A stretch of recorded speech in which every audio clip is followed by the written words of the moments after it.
Okay, let's unpack this.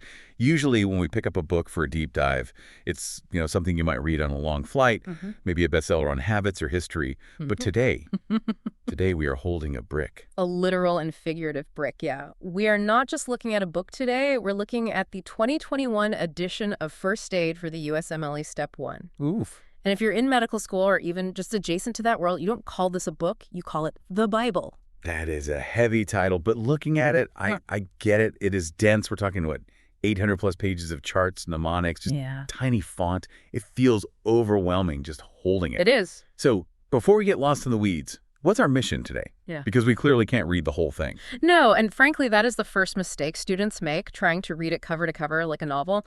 Our goal today is to synthesize this massive amount of data into a strategic framework. We're going to act as a filter. I want to help you understand not just what is in this book, but how to use it to actually pass, the most important exam of a young doctor's life.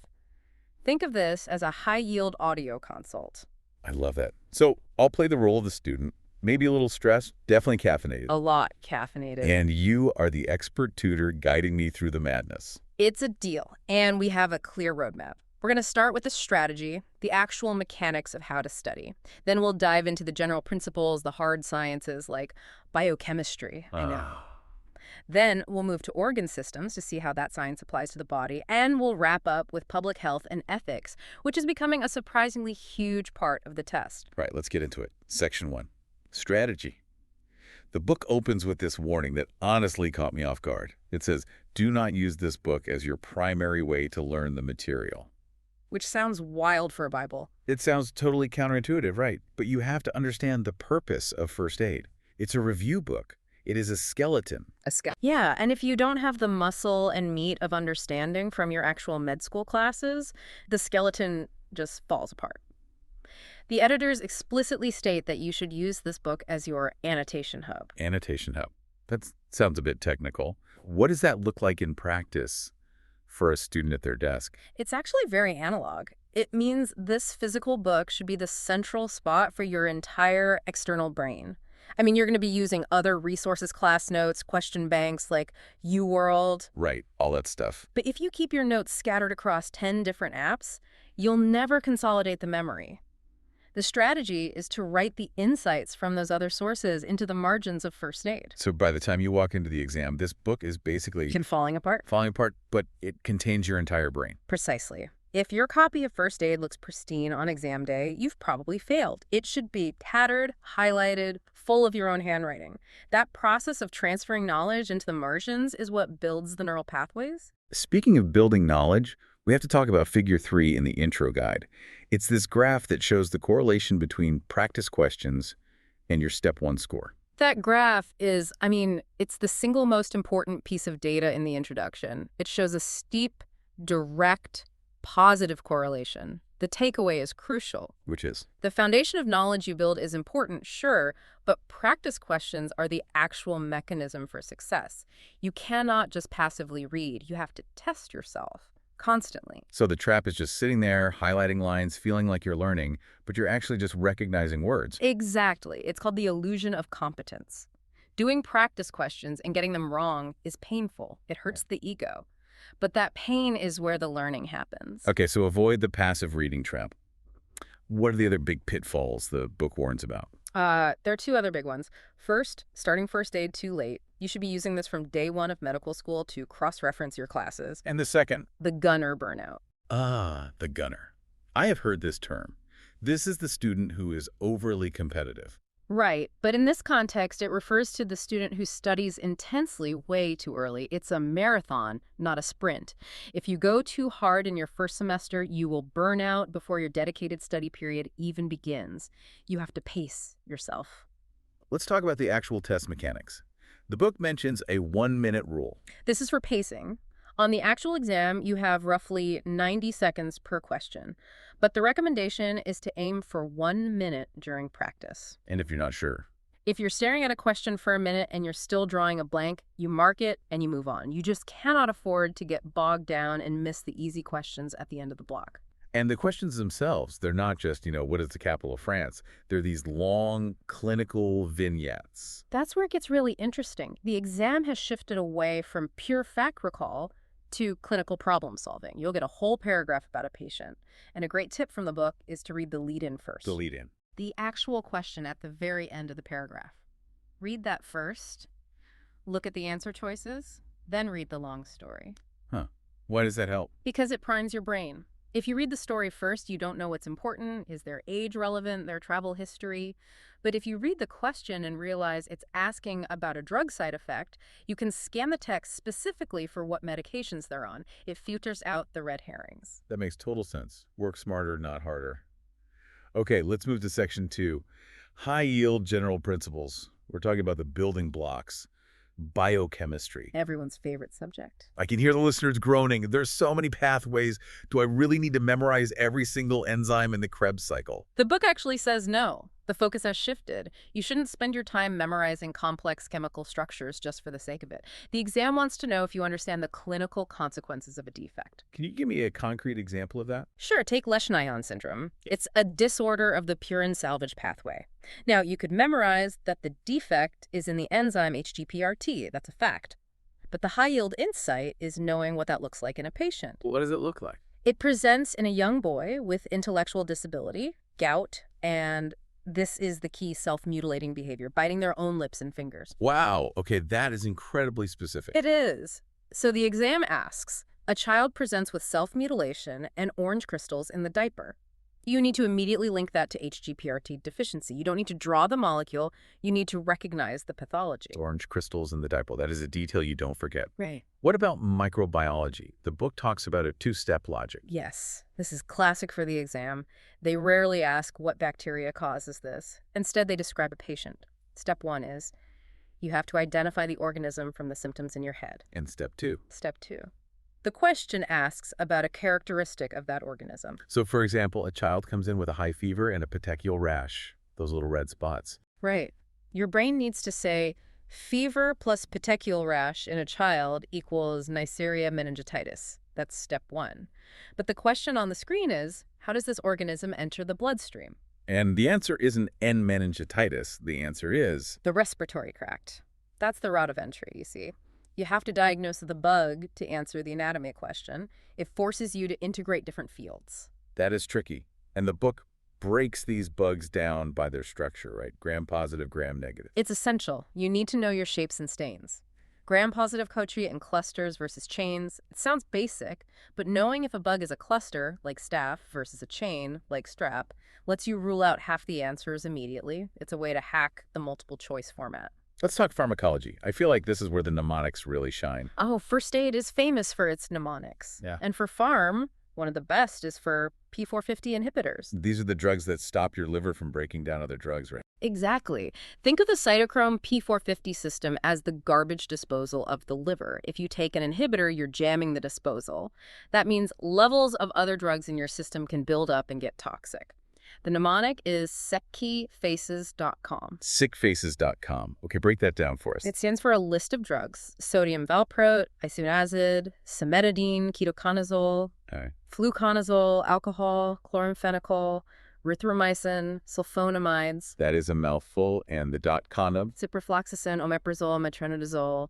And the book adds a little joke at the end. When I am really drinking grapefruit juice, because grapefruit juice is also a potent inhibitor. I love that. So practically speaking, if a patient is on warfarin or blood thinner and they drink a ton of grapefruit juice, their P450 system gets inhibited, the warfarin levels spike because it's not being broken down, and they're at risk of bleeding out. That's the clinical application. The source specifically notes the exam is moving toward mechanisms and toxicities like this. Got it. Okay, let's zoom out. We've done the molecules. Let's look at the whole body. Section 3, organ systems. The book talks about vertical integration. What does that mean? In traditional med school, you might take a class on anatomy, then a year later, pathology.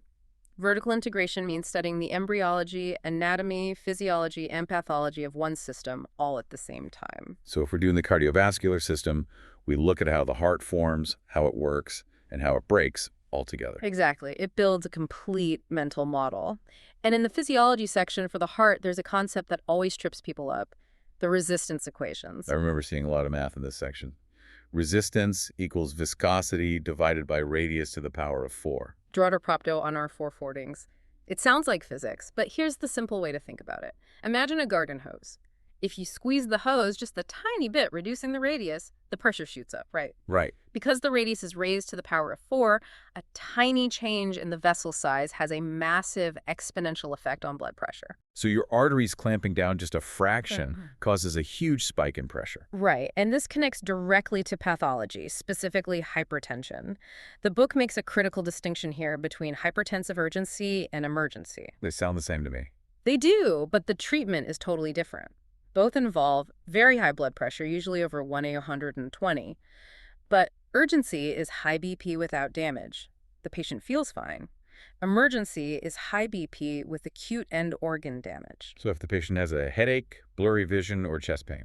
That's an emergency. They have encephalopathy, retinal hemorrhage, or heart failure. You treat that differently. You need to lower the pressure immediately with IV drugs. If it's just urgency, you lower it slowly with pills. Knowing the difference saves lives. Got it. Let's move down the body to the musculoskeletal system. Gout. You mentioned it earlier, but it's a huge topic on its own. It is. Gout is the result of uric acid buildup. And the classic presentation, the book paints a vivid picture here, is podagra. Podagra, that's the pain in the big toe. Yes. Painful inflammation of the MTP joint of the big toe, usually after a night of steak and beer. The rich man's disease? Historically, yes. Alcohol and meat are high in purines, which break down into uric acid. But here's the board question. You stick a needle in that joint, what do you see? Needle-shaped crystals. Needle-shaped, yes. But the optical property is key. Negative birefringence. I always get this mixed up. What does negative birefringence actually look like? Under polarized light, the crystals look yellow when they are parallel to the light. The mnemonic people use is yellow parallel. Yellow parallel. Okay, that sticks. Let's head up to the brain. Neurology. A beast of a section. Let's simplify the cranial nerves that control the eyes. There's a chemical formula in the book, LR6SO4R3. LR6SO4R3. It sounds like a droid name from Star Wars. It does. It stands for lateral rectus is cranial nerve 6, superior oblique is cranial nerve 4, and the rest are cranial nerve 3. That is incredibly helpful. Otherwise, you're just guessing numbers. It saves you time. Another fascinating part of neuro is the primitive reflexes. These are reflexes babies have, like the Moro reflex. Where they throw their arms out when they're startled, right? Exactly. Or the rooting reflex. They should disappear as we grow up. They're inhibited by a mature frontal lobe, but, and here's the aha moment, if an adult starts showing these reflexes again. It means something is wrong with the frontal lobe. Exactly. It signals a frontal lobe lesion. The inhibition is gone, so the primitive reflex reemerges. It's a powerful diagnostic sign that tells you exactly where the brain damage is. That is super interesting. Okay, we have to cover the soft sciences. Public health, ethics, and safety. The book says this is a growing part of the exam. It is. The USMLE is realizing that being a doctor isn't just about enzymes, it's about people and data. Let's talk biostatistics. There's a lot of math, but let's look at the correlation coefficient, trade dollars. This measures how two variables relate. The scale goes from -1 to +1. So if $3 is 0. No correlation, the data points are just a cloud. It means the two things have nothing to do with each other. And if $2 is +1. A perfect positive correlation. As one variable goes up, the other goes up. Think of height and shoe size generally. Now, ethics. These questions can be tricky because they often feel like there's no right answer. There is always a board answer, and the book outlines specific scenarios. A classic one is the double effect in end-of-life care. This is about pain medication, right? Yes. If a terminally ill patient is in pain, it's ethically acceptable to give opioids to relieve that pain, even if a side effect is respiratory depression that might hasten death. The intent matters. You intend to relieve pain, not cause death. Correct. Another huge one is vaccine refusal. A parent doesn't want to vaccinate their child. Does the doctor force them? Never. The physician must address concerns, explain the risks of not vaccinating, but you cannot administer it without consent. You have to respect patient autonomy, even if you disagree with it. What about safety? Intimate partner violence. This is a very specific protocol.